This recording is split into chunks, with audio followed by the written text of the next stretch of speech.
Números, capítulo 6, versículo 22. Números, capítulo 6, versículo 22. Olhem a palavra. O Senhor disse a Moisés: diga a Arão, aos seus filhos e a galera que está na DAI, e assim vocês os abençoarão. O Senhor te abençoe e te guarde. O Senhor faça resplandecer o seu rosto sobre ti e te conceda. E tem cabeça de bagre que fala que o Deus do Antigo Testamento não tinha graça.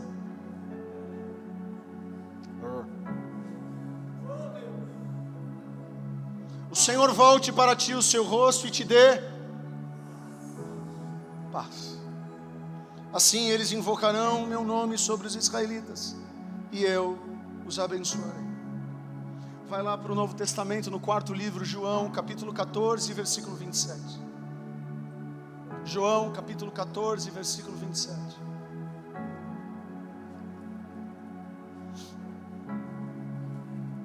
João, capítulo 14, versículo 27. Essa é um dos textos que eu mais amo revisitar. Ei, olha que Jesus disse para nós essa noite: deixo-lhes a paz. A minha paz lhes dou. Não a dou como o mundo a dá. Não se perturbem os seus corações, e nem tenham medo. 2 capítulos para frente, em João 16, versículo 33.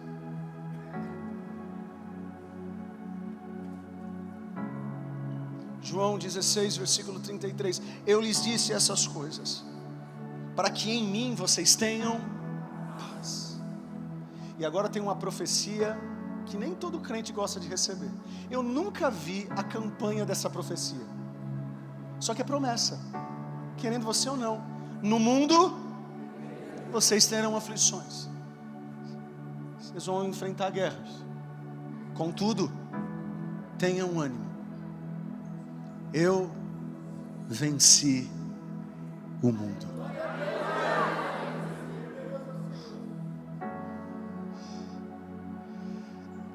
Essas são apenas algumas das muitas passagens sobre Shalom encontradas nas Escrituras.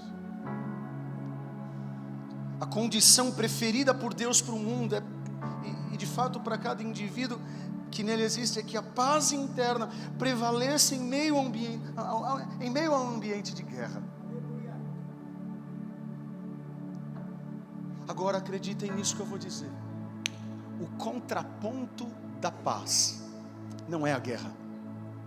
O contraponto da paz é o medo. Sabe por que não é a guerra? Porque o diabo sabe que na guerra ele perde. Ele vai tentar te vencer no medo. Estão aqui comigo, sim ou não? Amém. Antes de pregar, cá, vem aqui, filha. Me esqueci de você. Nos outros cultos não me esqueci, mas ainda bem que eu me lembrei. Eu quero agradecer do fundo do meu coração essa jovem. Veio falar comigo e entende que é um momento de uma nova estação para a vida dela. Amo essa jovem, sua família. Quantos anos aqui com a gente? 10 anos. E agora ela está indo para uma nova fase. Que Deus te abençoe. Que essa paz que eu preguei, que você já me ouviu pregar umas 2, 3 vezes hoje, que essa paz esteja sobre você. Obrigado pelo respeito, obrigado pelo carinho, obrigado por tudo que você é. Manda um beijo para os seus pais. E parabéns, porque você está saindo pelas portas da frente. Você está saindo aqui de maneira digna. E se Deus pedir para você voltar, volta. Não resiste não. Vamos orar pela Camila. Você pode estender as suas mãos em direção a ela. Pai de amor e bondade, muito obrigado pela vida da Camila, pelo carinho que ela teve para com essa casa, essa comunidade. Que o Senhor a conduza a um novo momento. Cuida dela, do seu namoro, da sua nova igreja. Cuida, Pai, que tudo seja para a glória e honra do Teu nome. Se você pode, aplauda o Senhor pela vida da Camila. Deus abençoe. Amém. Obrigado. Deus abençoe. Podeis assentar, muito obrigado. Obrigado pela paciência de ficar de pé.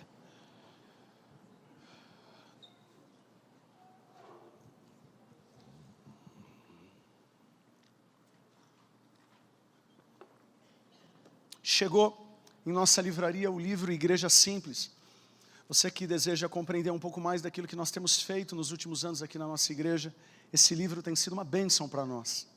Passe lá na livraria e compre.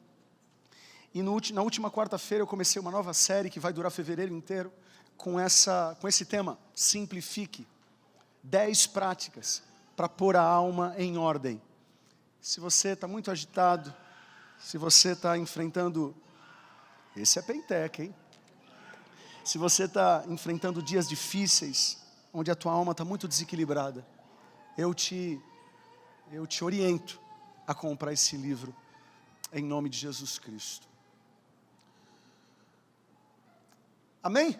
Amém. Coloquem os cintos e vamos. Vocês sabem que no quarto culto eu não tenho filtro, né? Quarto culto, já é a quarta vez que eu prego o mesmo texto, mas Deus sempre tem uma coisa nova. Em nome de Jesus. Qualquer heresia que eu falar, não liga não.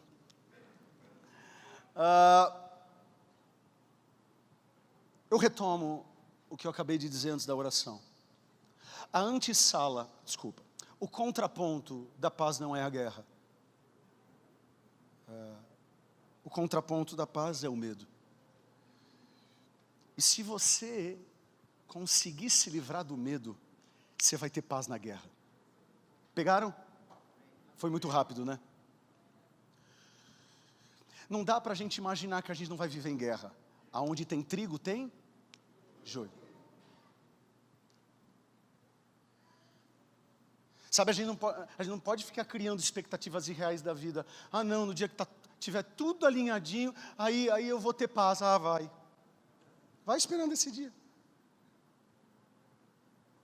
Vai esperando esse dia. Eu quero que vocês deem uma salva de palmas para a galera que fez a arte. Voluntários aqui da nossa igreja. Paz na guerra. Traduz muito bem essa imagem, aquilo que eu quero pregar para vocês. Olhem só o que Jesus disse. Deixo-lhes a paz. A minha paz lhes dou. Não a dou como o mundo a dá. Não se perturbem os seus corações e nem tenham medo. Se você pegar no grego, o verbo perturbar e também o verbo ter medo, essa locução, é óbvio que a gente vai ter significados similares, mas eles são diferentes. Porém, eu não quero aqui fazer essa dicotomia, sabe, de fazer essa divisão. Vamos colocar no mesmo pacote, perturbação e amedrontamento. Só para ficar um pouco mais fácil a nossa compreensão. Se você quiser um pouco mais das traduções dessas palavras, depois entre em contato comigo, que eu passo como está isso no original para vocês. Quando a gente lê esse texto, deixe-lhes a paz, a minha paz lhes dou, não a dou como o mundo dá, não se perturbem os seus corações, não tenham medo. Fazendo uma leitura simples desse versículo, a gente não precisa ser teólogo para compreender que o grande inimigo da paz não é a guerra, é o medo. Eu não estou inventando aqui. Não estou inventando. Está escrito. Deixo-lhes a paz. É assim que começa o versículo e como termina. Não tenham medo. Isso na teologia a gente é conhecido como quiasmo. Eu não vou me aprofundar porque não vai levar vocês a muita coisa hoje. Talvez numa aula de teologia. Mas acredite, é uma técnica que os hebreus usavam. Então Jesus fala, eu deixo a paz. Ele termina dizendo, mas vocês não podem ter medo. Não existe a possibilidade da paz cristocêntrica na presença do medo. Por isso que João também escreveu, aonde tem amor, o medo é lançado fora. Fazendo uma leitura simples, na ótica de Jesus, o medo é a principal barreira e empecilho para a paz que Ele deseja gerar em nós. O medo, ele é debilitante. Vocês sabem disso. Por mais que tentemos organizar a nossa agenda, por mais que tentemos organizar os nossos relacionamentos, por mais que tentemos organizar as nossas finanças e assim por diante, quando o medo ataca, tudo vai pelos ares. Não importa quão bem pareçamos, ruiremos se o medo penetrar sob a capa exterior da nossa vida. Agora, por que o medo ele é tão maluco? O medo é maluco porque ele é invisível. Tua sogra é visível. Mas o medo é invisível, sabe? Teu patrão é visível, mas o medo é invisível. É isso que torna o medo esse monstro que a gente não sabe o tamanho dele. Agora, por mais que o medo seja invisível, existem alguns gatilhos visíveis que a gente chega no medo. Então essa é a ideia hoje. Já que a gente não consegue compreender o que é o medo de maneira tangível, a gente precisa compreender quais são os gatilhos mais tangíveis que nos levam a ter medo. Primeiro gatilho que faz você ter medo, olhem só, más notícias inesperadas. Seja um telefonema, seja um e-mail com uma palavra urgente em caixa alta no campo do assunto. Você chega lá na sala e tem uma placa dizendo, parabéns, você está demitido. Você não tem medo da placa, né, Eduardo? Mas você tem medo dos desdobramentos daquela placa. Quando a gente menos espera, a Shalom se foi. Deixa eu só compartilhar com vocês uma curiosidade bíblica. A palavra Shalom, no português, a gente usa no masculino, o Shalom, mas está errado. Shalom, tanto no português, ou melhor, Shalom no hebraico é uma palavra feminina. Então a gente fica falando assim, o Shalom de Deus, não esquece, é a Shalom. Assim como paz é feminino no português, Shalom também é feminino no hebraico. Mas enfim, o que vai mudar a tua vida sabendo disso? Nada. Mas é bom a gente dizer, porque se eu falar o Shalom, a Shalom, vocês sabem onde eu quero chegar. Quando más notícias chegam, parece que a Shalom se vai. Uma outra coisa que faz a gente perder a Shalom, fracasso moral. Ou seja, quando cruzamos um limite moral mais sério, você que não poderia beber e bebeu, você que não poderia adulterar e adulterou, você que não poderia se arrebentar na pornografia, você que não deveria ter cheirado e cheirou, você que não deveria ter fumado e fumou. Quando nós cruzamos esse limite moral, a onda do medo, a onda do remorso, a onda da culpa, a onda da vergonha, ela vai inundando a nossa alma. Quando a gente abre o olho, o que aconteceu? A Shalom se foi. E aí acontece uma coisa que aconteceu lá em Adão e Eva, o que acontece?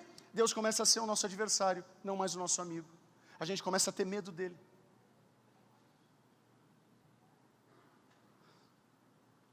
Então, quando nós temos um fracasso moral, a gente perde a Shalom. Terceira coisa que faz a gente perder a Shalom é a morte iminente. Seja da nossa própria vida, alguma notícia ruim que você tem da tua própria saúde, ou de alguém que você ama. Todos nós sabemos que quando esse dia chega, nos desestabiliza. Mas não adianta, não tem bom. Só se o cara for muito frio. Aí esses caras eu não sei nem como conseguem. Mas se você é de carne e osso, quando você recebe a notícia que algum parente teu está doente, mexe, isso rouba a tua Shalom. Pode ser papa, pode ser bispo, pode ser apóstolo, pode ser vice-deus, sei lá o que você é. Eu me lembro como se fosse hoje, quando eu estava, com quem eu estava e como eu fiquei. Quando ligaram dizendo, acho que teu pai sofreu um AVC, o primeiro. Com certeza, se eu falar para você, o que você jantou domingo passado? Você não vai saber responder. Agora, o que aconteceu dia 11 de setembro de 2001? Você sabe onde você estava, com quem você estava e o que você estava na boca. Eu estava com um sonho de padaria na boca. Eu estava na padaria que era da minha família. E eu estava com um sonho na boca. Na hora que eu vi aquela cena, eu falei, meu Deus, é um pesadelo. Desculpa a brincadeira, foi mais forte que eu. Não é possível. Como que eu me lembro de uma coisa tão distante? É porque é trágico. Em resumo, destruidores de paz com as notícias ruins, as preocupações financeiras, as rupturas de relacionamento. Tem gente que está aqui sem paz, sabe por quê? Porque está pensando amanhã.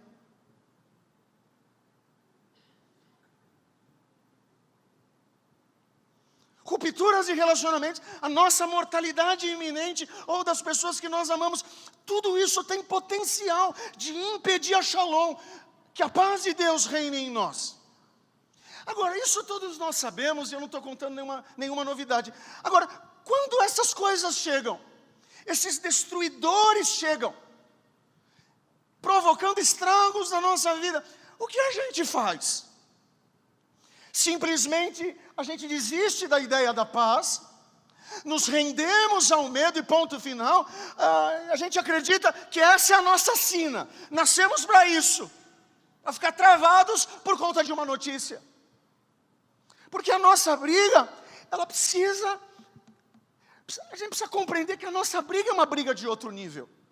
Olhem só o que o apóstolo Paulo escreveu em 2 Coríntios. Esse texto aqui é incrível para pastores conselheiros, incrível para psiquiatras cristãos e psicólogos cristãos. Olhem isso. Embora vivamos como homens, e aqui está falando de humanidade, não de homem e mulher. Embora vivamos como homens, não lutamos segundo os padrões humanos. As armas com as quais lutamos não são humanas, pelo contrário, são poderosas em Deus para destruir fortalezas. E olhem só, aqui está o segredo bacana. Destruímos argumentos e toda pretensão que se levanta contra o conhecimento de Deus e levamos cativo todo pensamento para torná-lo obediente a Cristo. Vou me matar. Ei, vai ficar na coleira, vai ficar na coleira. Vou me separar. Não, coloca na coleira. É isso que o apóstolo Paulo está falando. Ei, essa bagunça que está na tua mente, coloca isso, cachorrinho de estimação. Cristo vai cuidar disso. Ou seja, a melhor forma de estabilizarmos a nossa mente, por conta dos gatilhos do medo, é quando impomos ordem e disciplina aos nossos pensamentos, entregando eles ao poder de Jesus Cristo. Agora, você pode dizer, pastor, isso na teoria é muito fácil, quero ver na prática. Quero ver no dia a dia. Conseguir colocar esses pensamentos na coleirinha. Por conta disso, da mesma forma que eu trouxe gatilhos, para a gente compreender como que o medo chega, eu trouxe aqui alguns passos, para a gente, de certa forma, destruir o medo.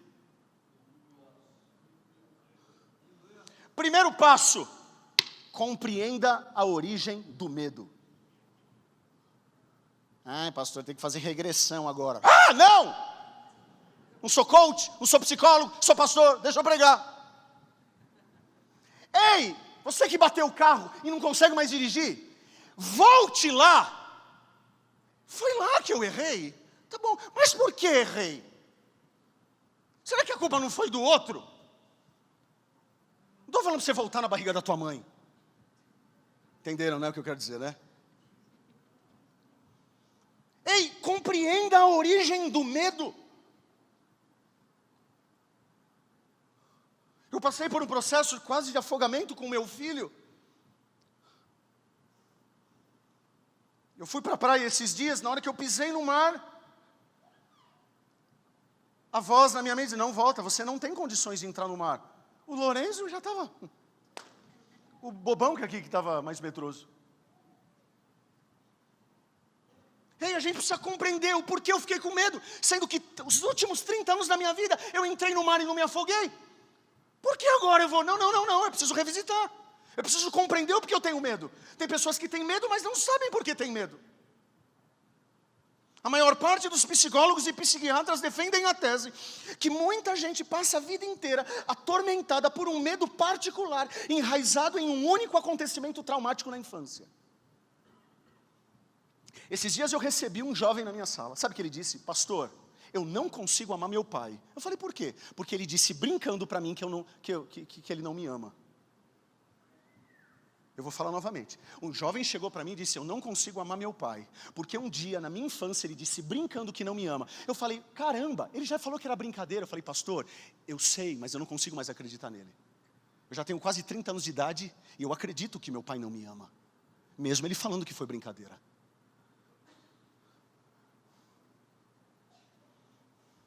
Tome cuidado com aquilo que você fala.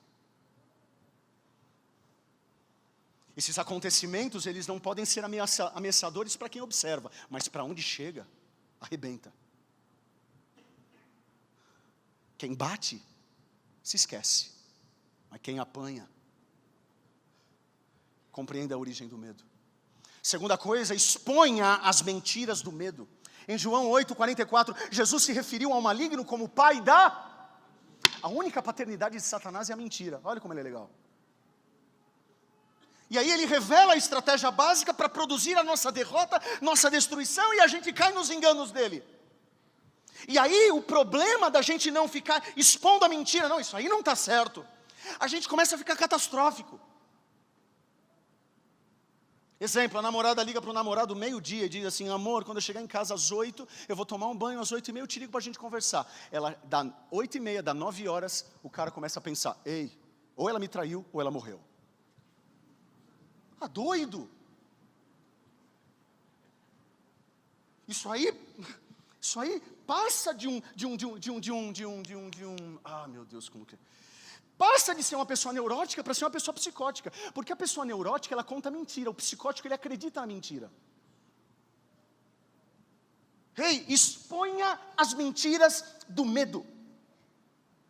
Ou seja, um maligno adora nos ajudar a pôr em marcha esses cenários inventados, pois eles nos consomem, nos distraem e nos desencaminham. Agora, quando expomos as mentiras que alimentam os nossos temores e denunciamos, acreditem, já é meia batalha ganha. Terceiro passo, enfrente o medo. Depois eu vou disponibilizar esse texto no nosso site, no nosso blog. Mas, passo 3, enfrente o medo. Especialistas em gerenciamento de medo, eu nem sabia que existia isso. Especialistas em gerenciamento de medo concordam que o medo começa a perder o poder quando enfrentamos ele de cara a cara. Na ótica cristã, a única maneira é de fato também encararmos o medo pelo poder do nome de Jesus Cristo. Por mais que seja difícil, nós precisamos inclinar o nosso corpo na direção do problema e não fugir dele. Na época que Hitler era o grande medo encarnado a ser vencido, na Segunda Guerra Mundial, na Segunda Guerra Mundial, todo mundo dava as costas para ele, porque ele colocava medo. Ele era um medroso, mas o discurso dele era amedrontador. Hitler, Segunda Guerra Mundial, aí um dia Deus levantou um cara chamado Winston Churchill, primeiro-ministro da Inglaterra. Olha o que ele falou para aquela nação: jamais devemos dar as costas ao perigo para tentar fugir dele. Resultado desse pensamento, e depois colocou em prática, a Inglaterra de Churchill venceu a Segunda Guerra Mundial contra a Alemanha de Hitler.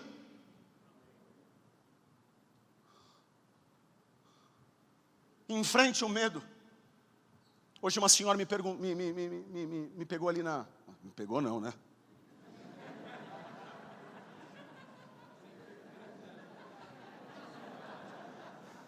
A única senhora que pode me pegar é você. Uma senhora me chamou para conversar. Senhora, estou sem filtro. Mas falou assim: pastor, essa pregação foi para mim hoje. Falei: por quê? Porque ultimamente eu tenho tido muito medo de tudo. Você acredita, pastor, que eu estava com medo de ser apresentada como novo membro hoje aqui na igreja? Só de pensar que eu ia subir aqui, começou a me dar pânico. Isso é muito doido. Para quem não passa por isso, isso é frescura. Sabe o que ela disse? Pastor, eu encarei. Subi aqui e estou aqui agora para te dar um abraço, para dizer: vou vencer os próximos medos. Quarto e último passo, profira palavras de verdade. A verdade sempre vence. Se nós desejamos ter vitória sobre as mentiras que o medo introduz em nossa vida, nós precisamos injetar a verdade em nossa mente. E a melhor forma de fazermos isso é quando a Bíblia passa a ser de um livro lido para ser um livro prático. Seja através de uma leitura diária da Bíblia, seja através de músicas cristocêntricas. Esses dias um cara falou que estava em depressão. Eu falei, o que você está ouvindo? Só o título das bandas já me deixou com depressão. Falei, rapaz, para de ficar consumindo essas porcarias. Não estou falando que você não pode ouvir música secular, mas pelo menos ouve uma coisa de qualidade, isso é fast food. Também não dá para ficar ouvindo música secular. Ei, coloca Cristo nas suas canções. Já não lê a Bíblia todo dia. Aí liga o rádio, fica ouvindo Anitta.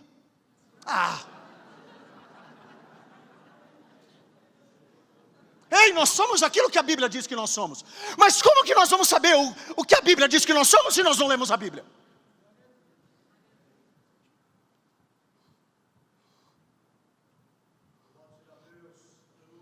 Quantas mulheres aqui, quando vem um rato na casa, têm medo, gritam e correm?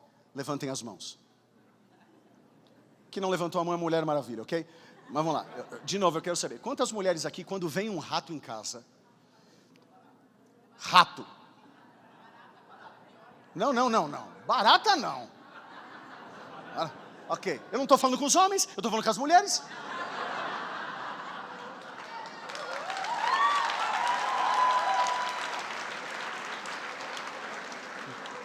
Hein, Giba?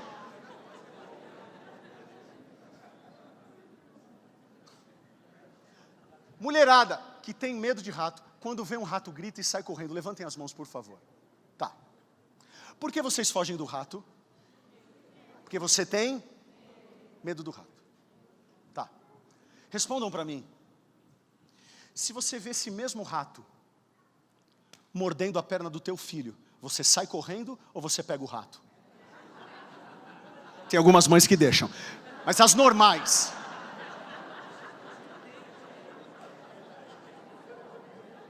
Eu estou falando com mães normais, ok? Se você vê um rato na perna do teu filho, você corre ou arrebenta o rato? Sabe por quê? Porque a causa de salvar o teu filho é maior do que o custo de matar o teu medo. Deixa eu falar uma coisa. Grandes coisas você pode viver se você pode compreender que o tamanho do teu medo é menor do que o tamanho da causa dos sonhos que Deus tem para a tua vida. Maior é aquele que está em nós do que aquele que está no mundo.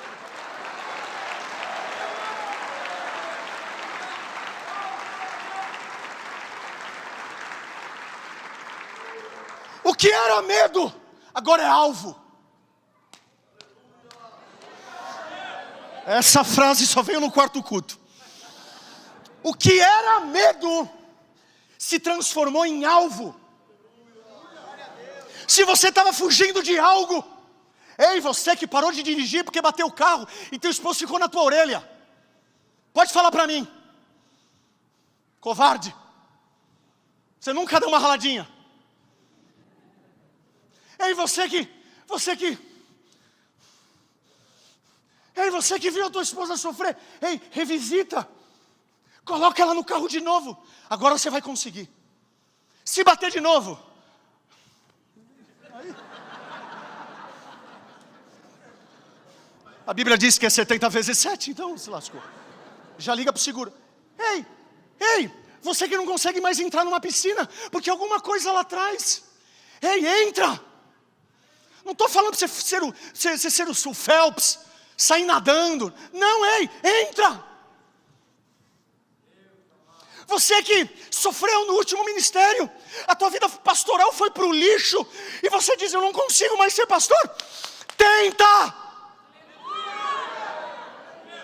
O tamanho desse rato é muito pequeno, perto daquilo que... Ei, a glória da segunda casa será maior.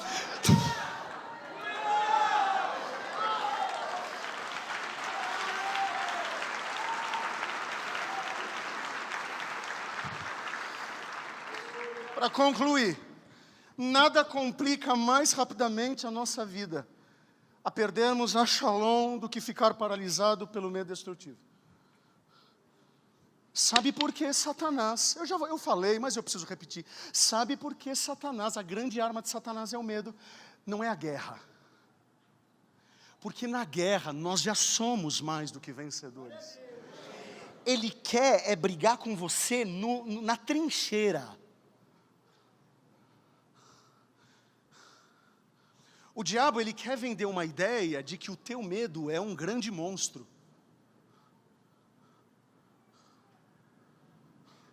Isso rouba Shalom, isso rouba a nossa paz. Paz essa desejada por Deus para todos nós. Nós não estamos isentos de medo. Mas esse não pode ser o fim da nossa história. Podemos sim nos preparar para lutar contra esses medos destrutivos, em vez da gente ficar escravizados a ele. Eu falei do rato aqui, mas eu tenho medo de rato. Barata não. Mas rato eu tenho. Esses dias apareceu um rato aí, no telhado. Falei, Satanás. Aí alguém matou. Nós não estamos isentos de medo. Mas chegou a hora da gente pegar na mão de Deus. Essa pregação é para mim. Quero ver um rato aparecer na minha frente agora. Chegou a hora da gente pegar na mão de Deus e dizer, Deus, vem comigo. Chegou a hora da gente enfrentar as nossas pequenas fobias, que atormentam silenciosamente a nossa vida e que nos impedem de desfrutar a vida plena que Jesus nos convidou para a gente ter. Chegou a hora da gente realizar as atividades que a gente tanto ansiava. Mas a gente achava que a gente não podia por conta das algemas do medo, dessas algemas invisíveis do medo. Chegou a hora da gente visitar os lugares que nós sempre quisemos visitar. A gente sempre quis conhecer, sabe? Mas a gente não visitou por conta do medo. Chegou a hora de você pegar um avião e falar, eu vou enfrentar esse medo de andar de avião. Amém. Glória a Deus, é isso aí. Chegou a hora da gente assumir a missão que Deus confiou a nós. O que o apóstolo Paulo disse para Timóteo? Ei, Deus não te deu espírito de medo, mas de força e moderação. Força e equilíbrio. Chegou a hora da gente abrir mão e de entregar, de fato, a nossa vida para Ele. Totalmente dizer, Senhor, eis-me aqui. Esse rato não vai me atormentar. Esse rato da depressão não vai me atormentar. Esse rato da síndrome do pânico não vai me atormentar.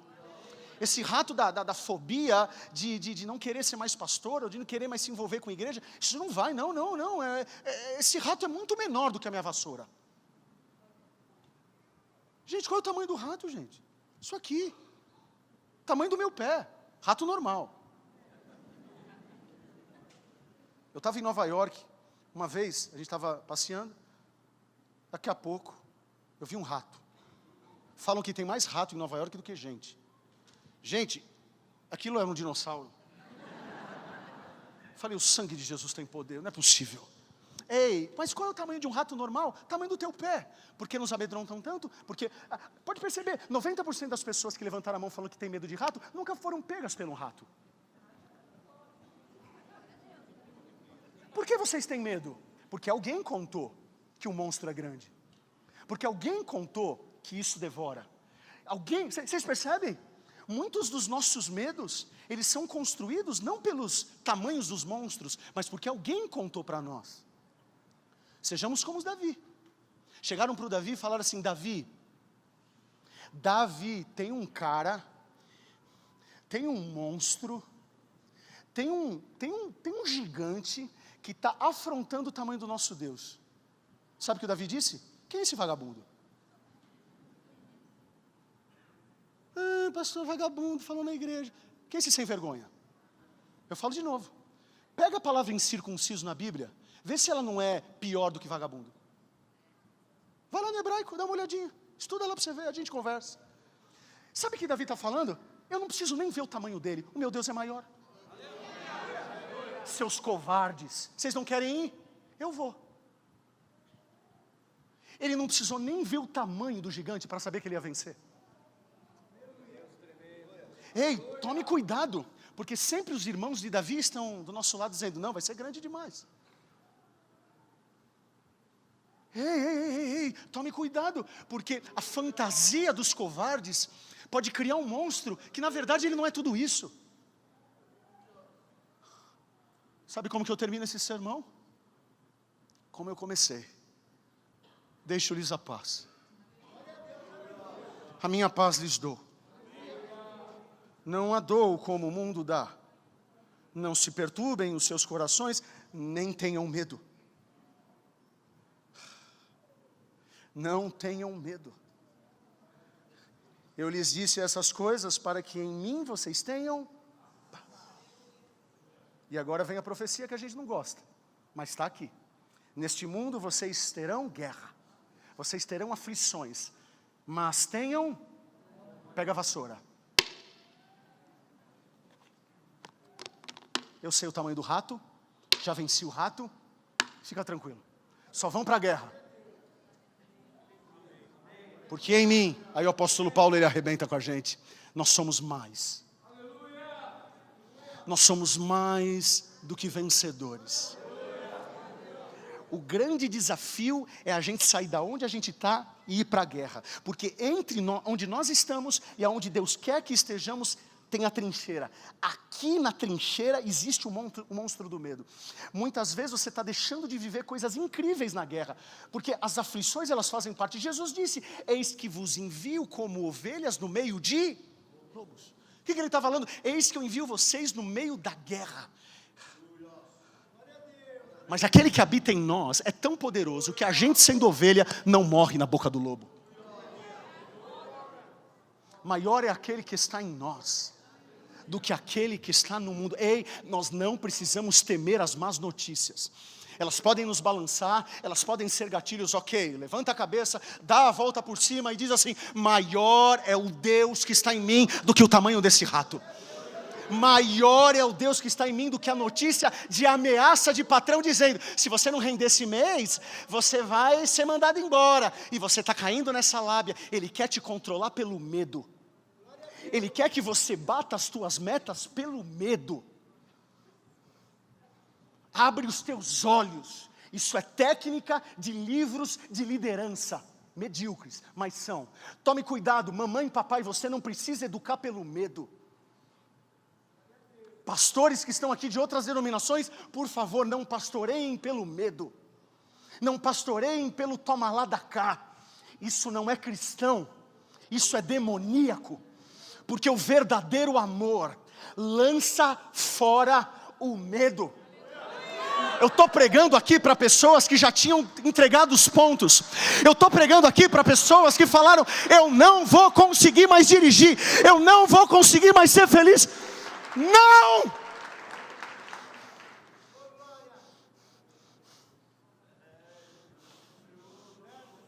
Acabou. Levante suas mãos, por favor. Feche seus olhos, por favor. E abra o teu coração, por favor. Sabe esse vestibular que você já não passou 5 vezes? Vai para a 6ª. Esse monstro não é tão grande. Sabe essa carteirinha da OAB que você não conseguiu até hoje? Vai para as cabeças. Você vai conseguir essa carteira. Sabe essa vida ministerial que você está com medo de chegar aqui, nadar e se envolver e tomar decepção de novo? Vença esse monstro. A causa dos teus sonhos são muito maior, ou é muito maior do que os custos desse rato que está tentando roer a tua vida, colocando medo no teu coração. A vitória é do Senhor. A vitória é do Senhor. A vitória é do Senhor. Haverá paz no vale. Olá, tudo bem? Muito obrigado por ter estado com a gente no canal do YouTube da Igreja Adai. Não se esqueça de se inscrever para você não perder nenhuma live, nenhum vídeo. Compartilhe com teus familiares, amigos. Eu creio que vai ser muito especial para a vida deles também. Se você deseja nos apoiar, clique aqui para que a gente continue estabelecendo o reino dos céus na terra através dessa ferramenta tão especial. Não se esqueça de nos seguir nas redes sociais. Que Deus te abençoe.